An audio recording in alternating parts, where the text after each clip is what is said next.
In questo territorio, diciamo così, c'erano altre forme di turismo, piazze di spaccio, contrabbando. Le strutture che aderiscono alla rete di ospitalità diffusa sono tutte composte da famiglie. Hanno in pratica utilizzato e esercitato l'attività extraalberghiera di accoglienza come forma di riscatto del territorio.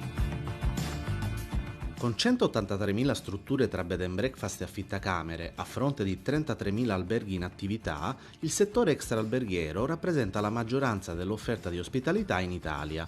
E a Torre Annunziata, nel napoletano, un esperimento di ospitalità diffusa punta a collegare le strutture ricettive all'offerta di servizi sparsi sul territorio.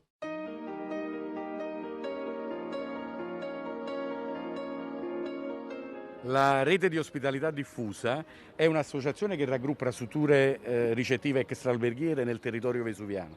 Siamo nati proprio per cercare di dare insieme servizi, migliorare i servizi e l'accoglienza sul territorio. L'associazione ha stipulato un patto per l'accoglienza con 40 strutture extraalberghiere e circa 20 operatori commerciali dislocati in 7 comuni. Una rete che comprende bar, lidi balneari, attività di servizi alla persona e ristoranti. Abbiamo visto notevoli miglioramenti e quindi anche un afflusso maggiore dei turisti. Di che numeri stiamo parlando? Credo che è superiore al 500%, in quanto prima capitava il tavolo magari ogni 2 giorni, invece abbiamo notato che negli ultimi tempi riusciamo a fare anche 10-12 tavoli al giorno. Il cratere del Vesuvio da un lato, con 900.000 ingressi l'anno, e gli scavi di Pompei dall'altro, con 3 milioni di visitatori, restano i grandi attrattori del territorio. La scommessa, però, è quella di allargare l'offerta culturale dell'area, che può contare anche sugli scavi di Oplontis, già dichiarati patrimonio mondiale dell'umanità.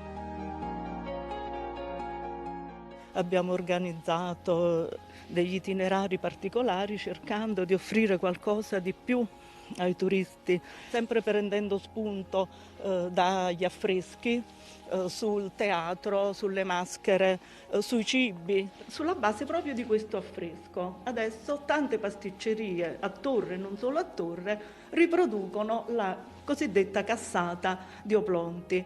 Da un lato il Vesuvio, la terra, i nostri prodotti, e dall'altra parte il mare. Andiamo dalla scuola di vela per bambini e adulti alle gite.